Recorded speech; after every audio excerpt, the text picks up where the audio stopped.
Cántame más, muñeco, muy bien. El ruiseñor. Polirradiculoneuropatía desmielinizante inflamatoria aguda o síndrome de Guillain-Barré.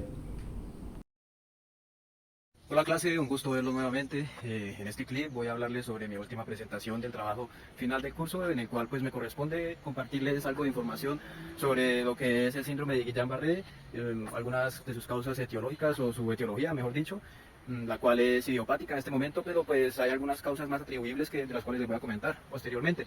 También les voy a hablar sobre la sintomatología, sobre el diagnóstico y sobre el tratamiento de esta patología, entonces vamos allá. ¡Wow! Bueno, vamos a comenzar. El síndrome de Guillain-Barré es un grupo heterogéneo de enfermedades que se caracteriza por afectar los nervios, específicamente a las estructuras de los nervios o las estructuras de estos nervios periféricos, que como bien sabemos, tienen funciones no solamente motoras, sino también sensitivas y mixtas, ¿listo? Entonces ya vamos pudiendo hacernos una idea de los síntomas que van a tener este tipo de pacientes al afectarse precisamente los nervios motores, los nervios periféricos y también craneales, cabe resaltar, porque es una afectación muy común que este tipo de pacientes tenga un compromiso en sus pares craneales, como se puede evidenciar por ejemplo con un rostro caído o una disartria articular a la hora de querer expresar sus palabras. Entonces, vamos a tener en cuenta que si es una enfermedad desmielinizante, bueno, ustedes se preguntarán por qué el nombre de polirradiculoneuropatía inflamatoria aguda desmielinizante periférica. Pues esto tiene un fin, ya poli, ya que se ven afectados una gran variedad de nervios, es simétrica, es ascendente, una enfermedad ascendente simétrica, en donde pues se van a ver afectadas estas raíces nerviosas con una consecuente inflamación de las vainas de mielina, precisamente por eso es desmielinizante, porque posteriormente voy a comentar un poco más a profundidad la fisiopatología, pero vamos a tener en cuenta que por un mecanismo de mimetismo molecular, nuestro sistema inmune de forma autoinfringida pues se hace un daño a sí mismo en las vainas de mielina que producen precisamente la mielinización en los axones y en los nervios periféricos o en los nervios mielínicos, para que pues se pueda dar la conducción nerviosa y se pueda dar pues el movimiento, la sensibilidad y demás, ¿sí? Entonces, al ser desmielinizante pues se va a perder esta conducción nerviosa, ¿sí? Posteriormente voy a explicar un poco más a profundidad por qué se pierde esta conducción nerviosa y la afectación de los canales de calcio. Pero bueno, teniendo en cuenta esto, también es aguda porque es una enfermedad que suele aparecer en un cuadro clínico de 2 a 4 semanas, ¿sí? Es decir, es una aparición bastante rápida en cuanto es el momento de la exposición al agente interruptor, ¿sí? Ahí voy un poco más profundo con la etiología. Entonces, ¿qué se tiene en cuenta o qué se conoce de la etiología de esta enfermedad? Se dice que es idiopática. ¿Por qué? Porque no se sabe precisamente cuál es la causa por la cual esta enfermedad se da en algún grupo de personas, ¿sí? ¿Por qué? Ya lo voy a explicar. Se dice que el interruptor o el agonista para que suceda o se desencadene esta radiculopatía o enfermedad neurológica es la exposición a un agente biológico, ¿sí? Por lo general. Entonces tenemos en cuenta que más o menos en un 70% de las ocasiones tenemos que va a ser por una afectación específicamente o en la mayoría de los casos se ha visto que ha sido por la afectación del Campylobacter jejuni. Sí, es una enfermedad que afecta específicamente el tracto gastrointestinal y tiene efectos como la diarrea que son bastante pues fuertes en este tipo de pacientes, ¿sí? Pero no hay que descartar, digamos, la infección por vía respiratoria, ya que en las revisiones que se han realizado pues se tiene en cuenta que la mayoría de todos los casos se han dado por la infección de las vías gastrointestinales o respiratorias, con algunos tipos de bacterias o virus más frecuentemente que otros claramente, como el virus de Epstein-Barr, el de citomegalovirus, el micoplasma, el virus de ECO. También se han reportado casos en donde el VIH es el agente interruptor o el agente que presta esta ficha molecular o esta composición molecular que tiene la enfermedad específicamente para que nuestro organismo haga mimetismo molecular y pues pueda desencadenar esta enfermedad, ¿sí? Por eso mismo se tiene en cuenta que solo es en algún grupo específico de personas que pueden llegar a padecer el síndrome, ¿sí? Si no todas las personas que tienen este tipo de infección van a padecer el síndrome, pero no es así. Solamente un grupo de personas específicamente lo puede padecer y por eso es idiopática, porque no se sabe específicamente cuál gen o cuál predisposición genética posiblemente es la que nos ayude a aportar la enfermedad y al mismo tiempo a padecerla, ¿sí? Entonces, vamos a tener en cuenta que es algo importante en el diagnóstico también a la hora de saber qué tipo de síndrome de Guillain-Barré es, porque pues vamos a tener en cuenta que el síndrome o el tipo más frecuente es del que les acabo de comentar, la radiculoneuropatía desmielinizante aguda inflamatoria, ¿sí? Pero hay otros tipos que también son pues menos frecuentes, pero también se documentan en situaciones en donde, por ejemplo, se encuentra el síndrome de Miller-Fisher, que es otro síndrome muy similar, que también es desmielinizante, pero que tiene una afectación específicamente en los ojos, ya que pues vamos a tener una afectación en el nervio craneal óptico, porque va a haber una oftalmoplejía además va a haber una ataxia. Y pues estas dos situaciones van a ser como que nos van a ayudar a diferenciar el tipo de síndrome que es, sobre todo la oftalmoplegia. Además, pues obviamente esos son diagnósticos por medio de los signos clínicos. Vamos a tener en cuenta que un diagnóstico más complementario pues va a ser específicamente con, por ejemplo, resonancia magnética, donde se pueden evidenciar, por ejemplo, la elevación de los cuerpos neuronales, por ejemplo, en los pares craneales, si de ellos estamos hablando, o como por decirlo así, el gol estándar para diagnosticar el tipo de variable que puede tener la persona, o para saber si realmente tiene síndrome de Guillain-Barré. ¿Y cuál es? Pues es, amigos, la punción lumbar. Mediante la punción lumbar, pues van a extraer líquido cefalorraquídeo, y de ahí van a pues a analizar la cantidad proteica con la que este cuenta, ¿sí? O sea, hay como una cantidad hiperproteica en el líquido cefalorraquídeo, y además hay la producción de inmunoglobulinas G e inmunoglobulinas M, que son las que son específicas para el síndrome de Guillain-Barré, pues van a poder decir que la persona cuenta o se diagnostica con este tipo de síndrome, ¿sí? Continuando con el diagnóstico clínico, pues cabe mencionar otros síntomas que no les he comentado y que son muy relevantes en estos pacientes, en los cuales podemos encontrar la arreflexia, es decir, que no hay presencia de sus reflejos motores. Encontramos parestesias, que es realmente un síntoma muy importante para estos, o pues para diagnosticar que es un paciente con desmielinización, ya que la parestesia es como el indicador más claro de que está habiendo una afectación en la parte sensitiva de los nervios ascendentes en la médula espinal, por ejemplo, ¿sí? Porque pues ya sabemos que son los que son encargados de llevar esta información, y pues va a haber una afectación sensitiva de estos nervios apareciendo en su lugar, pues la parestesia. Aparte de esto, pues también vamos a encontrar debilidad, paresia, mucha paresia. Vamos a encontrar pues que esta debilidad va a ser de forma ascendente, va a ser bilateral, va a ser simétrica. Por lo tanto, vamos a encontrar de que esta parestesia o estos síntomas van a ir subiendo pues, desde los pies hacia arriba, con una afectación en últimos estadios de la musculatura vulvar, por decirlo así. Con esto hago referencia a la musculatura respiratoria. Cuando este tipo de pacientes tienen una afectación respiratoria es cuando necesariamente tiene que estar en UCI, ¿sí? Aunque principalmente pues cuando se diagnostica a este paciente ya se encuentra en UCI, ¿sí? Porque saltándome un poco al tratamiento, vamos a tener en cuenta que es muy importante tener presente, o pues en lo posible tener presente la etapa precrítica del paciente, crítica y poscrítica en la rehabilitación o en el tratamiento de estos síntomas, ¿sí? Me hago entender un poco más. Si encontramos un paciente que recién pues fue infectado, recién tuvo este punto gatillo de infección que le desencadena estos síntomas de Guillain-Barré, pero aún no está en una fase crítica, pues este paciente ya debe ser internado en la UCI para que logre tener una fase de pretratamiento a la fase crítica, porque pues es muy eficiente, ya que puede prevenir en la mayoría de los casos, o por lo menos en un 50 de los casos, puede prevenir la aparición de la fase crítica, o que esa fase crítica sea un poco menos dolorosa, sea un poco menos comprometedora y tenga menos secuelas para la persona, ¿sí? Es decir, tenemos que tener muy en cuenta el momento, el momento en el que se encuentra la patología de la persona y la progresión de la misma, ¿sí? Regresando a la parte de los síntomas que van apareciendo de manera ascendente, pues es donde encontramos la fase crítica de la persona, ya que va a haber una afectación que puede ser, digamos, desde la parte respiratoria, ya que no va a tener control de su propia respiración y va a necesitar asistencia ventilatoria mecánica artificial para que pueda pues continuar con su ciclo de vida. Si no, pues esta persona va a tener una falla mecánica ventilatoria, una insuficiencia respiratoria, y pues posteriormente va a poder morir por distintos mecanismos posiblemente, ¿sí? Pero entonces es muy importante tener en cuenta eso, llevar al paciente a una UCI para realizar un pretratamiento y tener en cuenta la afectación de la musculatura respiratoria. ¿Por qué? Porque también en estos momentos la afectación del sistema autónomo está siendo pues gravemente evidente, y el paciente, aparte de tener esta dificultad respiratoria, de tener taquipnea, de tener hipercapnia, también tiene taquicardia, no puede controlar su ritmo cardíaco, ¿sí? Por sí mismo. Entonces todo esto va a hacer que empeoren sus signos vitales de una manera progresiva y degenerativa para sí mismo, ¿sí? Bueno, regresando un poco a la fisiopatología, un poco más claramente, pues vamos a encontrar primero el cuadro de infección en el que la persona está expuesta al agente biomolecular, ¿sí? Al agente infeccioso.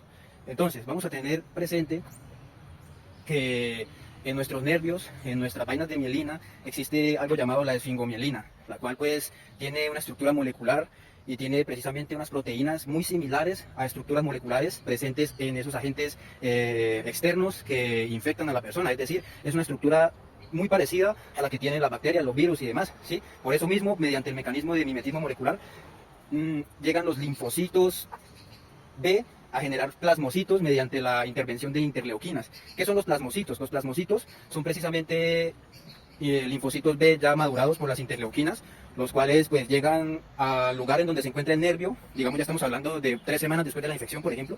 Llega al lugar en donde se encuentra el nervio, y como ese plasmocito tiene una función especial de producir inmunoglobulina G, pues para que pues en el momento de la infección, en el momento en el que se dio la infección antes, pues lleguen todos los macrófagos y lleguen todas las sustancias linfocíticas pues a realizar el proceso de inmunización. Bueno, cuando los linfocitos reconocen la estructura molecular de ese agente bioquímico que quiere infectar el organismo, pues ellos liberan por medio de los plasmocitos la inmunoglobulina G, que es la encargada de tener esa memoria molecular para pues procesos inmunológicos, ¿sí me hago entender?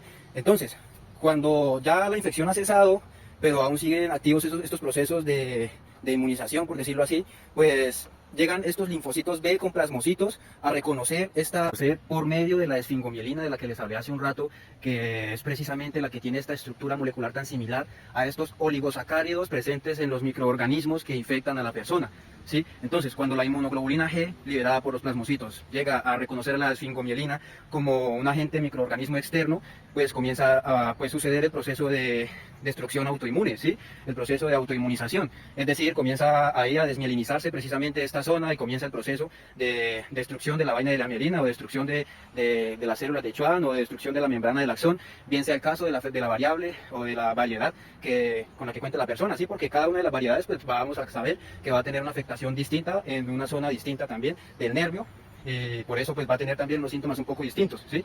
Como lo es. Siguiendo pues con toda esta sintomatología y todo este entorno fisiopatológico del paciente, que se va a ver envuelto también en la presencia de dolor, por ejemplo, o en la inestabilidad o disociación de su sistema autonómico a la hora de tener vasodilatación o vasoconstricción. Por eso es posible que en este tipo de pacientes podamos encontrar que tengan coloración en su rostro, que tengan la cara un poco roja por la falta de modulación autonómica. Y pues además también ya por la parte del diagnóstico pues tenemos en cuenta, como les dije, que se pueden usar tomografías computarizadas o resonancias magnéticas. Entonces, recordando que el diagnóstico más importante o específico para saber qué tipo de síndrome de Guillain-Barré tiene la persona, o si lo tiene, entonces pues recordemos que es la electroneurografía, en donde se va a evidenciar una disminución de la velocidad de conducción nerviosa.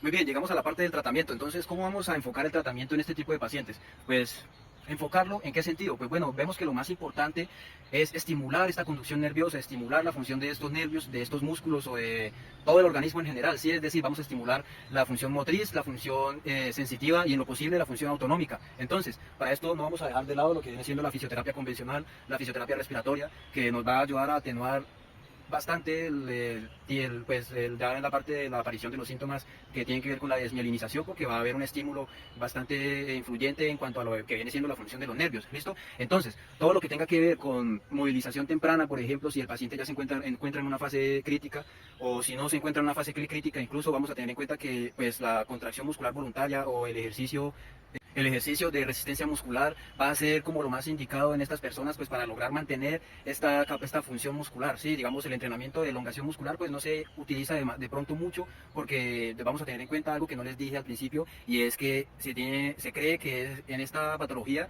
ocurre una parálisis flácida, es decir, las personas no pueden, o en cierto momento puede que se afecte tanto el movimiento que van a estar paralizados, pero no por una espasticidad, sino por más bien una flacidez. Va a haber una hipotonía y va a haber una debilidad muscular muy grande, que no va a permitir que la persona pues tenga su calidad muscular y su contracción muscular como comúnmente lo hace, obviamente. Para precisamente la prescripción del tratamiento en este tipo de pacientes, pues como siempre, se va a tener muy en cuenta el estado en el que se encuentra el paciente, ¿sí? Pues vamos a saber que en una fase precrítica no va a estar igual, o no se va a encontrar igual que en una fase poscrítica o crítica, ¿sí? En la fase poscrítica puede que encontremos secuelas, y en la fase crítica es donde debemos evitar la aparición de estas secuelas, ¿listo? Entonces, en la fase crítica, cuando posiblemente la persona esté intubada y no tenga un estado de conciencia tan adecuado, donde nos pueda seguir a nosotros comandos, o nos pueda acompañar a realizar alguna actividad física, pues nosotros lo que debemos realizar principalmente es la movilización temprana y el uso adecuado de órtesis para evitar secuelas osteomusculares principalmente, que son las que se han evidenciado en muchas ocasiones, donde no se ha tenido este cuidado por parte de los cuidadores en cuanto al estado de su cuerpo y el estado de todo su organismo cuando se encuentran en la fase crítica, ¿sí? Ya que pues va a ayudar a prevenir toda esta aparición de secuelas osteomusculares, cardiovasculares, cardiopulmonares y neuromusculares. Entonces, entrando un poco más claramente en qué tipo de técnica o qué técnicas de neurorehabilitación yo podría utilizar en las personas o pacientes que padezcan de síndrome de Guillain-Barré o que tengan esta condición, pues vamos a encontrar que es de mucha utilidad. Por ejemplo, son los principios de Bobat, comenzando con la estimulación de la toma de peso y la descarga de peso. Nos va a ayudar a estimular mucho a estos pacientes y a la conducción nerviosa de estos pacientes, la contracción muscular de ellos mismos, la conciencia muscular de ellos, el control muscular, neuromuscular, ¿sí? Entonces, pues con estas tomas de peso, con el uso de reacciones automáticas posturales de enderezamiento, de equilibrio, pues vamos a tener una adaptación automática al movimiento también de la persona. Entonces vamos a ver que es de mucha utilidad en estos pacientes. La parte de posturas inhibitorias reflejas pues no lo utilizaríamos en este tipo de pacientes, ya que vamos a recordar que no es un paciente que presenta espasticidad, sino que más bien es un paciente que presenta parálisis flácida. Entonces todo lo que tenga que ver con estimulación sensitiva o muscular, motriz, va a ser adecuado para este paciente. Continuando con qué técnica elegiría para realizar la intervención de estos pacientes, ¿con qué objetivo? Pues con el objetivo de mejorar el control motor, la coordinación y el esquema corporal específicamente, o principalmente también, pues aparte de Bobat, vamos también a poder hacer uso, por ejemplo, del método de Perfetti, en donde pues vamos a poder ayudar a tratar de que la persona compare o haga un reconocimiento de su movimiento, de su posición del cuerpo, de su sensibilidad, para que pues él ayude a mejorar su esquema corporal y su propia coordinación como tal. ¿Qué otro método podemos utilizar? También podemos utilizar el método de FNP o de CABAT, pues específicamente las técnicas que van dirigidas al agonista, como pueden ser contracciones repetidas, iniciación rítmica, estabilización rítmica, isométricas alternas, técnicas que nos ayuden a promover el estímulo de contracción muscular y no a inhibirlo o no a estirarlo, sino más bien a promover esta contracción muscular, ¿listo? A quitar esta hipotonía que hay presente en este tipo de pacientes. Entonces, pues la prescripción de estas técnicas, pues claramente va también a estar muy ligada al estado en el que se encuentre la persona. Por ejemplo, si voy a hacer contracciones repetidas, pues debo saber cuál nota muscular tiene el paciente para saber qué tipo de técnica de contracción repetida hacer, si la nota 1, si la número 1, la forma 1, la forma 2 o la forma 3. Entonces hay que tener siempre muy en cuenta el estado en el que se encuentra el paciente para poderlo prescribir y para saber cómo van a ser las progresiones en el tratamiento de la persona.